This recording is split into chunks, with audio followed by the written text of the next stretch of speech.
Y un tema, por supuesto, del que se ha hablado a lo largo de esta semana, pues ha sido la reforma educativa. Y para hablar más a fondo del tema, saludamos en la línea telefónica a la diputada Dolores Padierna. Ella es vicepresidenta de la mesa directiva de la Cámara de Diputados. Muy buenas noches, muchas gracias por tomarnos la llamada. ¿Cómo está? Buenas noches, muchísimas gracias por el espacio.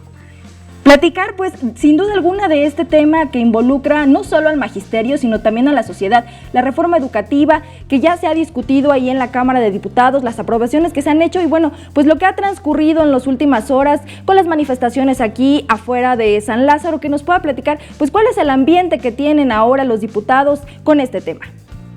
Sí, el día de hoy estuvo reunido el secretario de Educación, Esteban Moctezuma, con una comisión de maestros de la CENTE, tratando de pues llegar a acuerdos. El diálogo siempre va a ser el método democrático para poder resolver cualquier duda, que yo lo quiero ver así, como dudas que puedan tener ellos. A la luz del dictamen, se me hacen muy injustas las críticas que han vertido. Por ejemplo, decir que es la misma que Peña Nieto, y eso es hasta un agravio a nosotros, porque nosotros estamos haciendo esta reforma y no tiene nada que ver con pues la mal llamada reforma educativa de Peña Nieto. Es muy distinta en todos sentidos, y partir de este comentario que tú haces, la educación es lo principal para el país. Sin educación no hay futuro, no hay nada. Lo más importante que puede haber en este momento es tener una reforma educativa que mejore y como se contempla en este dictamen, bajo un principio de progresividad, ir mejorando la educación pública en el país hasta que sea de excelencia.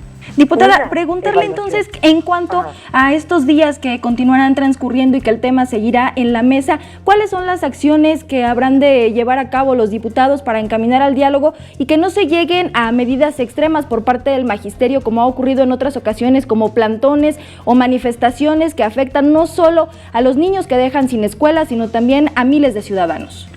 Pues lo que ya se ha hecho todo. El día de ayer se tuvo otro diálogo con la presidenta de la comisión, las dos presidentas de las comisiones, con los coordinadores, se habló con los maestros, se llegó a algunos acuerdos, se votó el dictamen, cumplió con todos los requisitos del reglamento. Tenemos un dictamen votado ya en Comisiones Unidas, pero no se va a pasar al Pleno hasta que termine el diálogo que hoy se estableció entre la Secretaría de Educación Pública y los maestros de la CENTE. En los foros de consulta que se tuvieron, donde participaron los maestros de todo el país, y siempre los maestros han dicho que no se oponen a la evaluación. Sí nos oponemos a la evaluación punitiva, pero no a la evaluación del sistema educativo nacional y todos sus actores y factores. Ahora, así está planteado en el dictamen, y parece que a ellos no les gusta la evaluación. Hay que recordarle al Magisterio Nacional que esto fue producto de los foros y ellos mismos estuvieron de acuerdo en la evaluación de la educación. Por eso la pusimos en el dictamen. Muchísimas gracias. Muchas gracias. Gracias, Hasta diputada. pronto. Muchas gracias. Por supuesto que estaremos al tanto de este tema en cuanto continúen las mesas de negociación para saber qué es lo que habrá de ocurrir con la reforma educativa. Agradecemos en la línea telefónica habernos tomado la llamada a la diputada Dolores Padierna, vicepresidenta de la mesa directiva de la Cámara de Diputados. Nosotros continuamos con más información.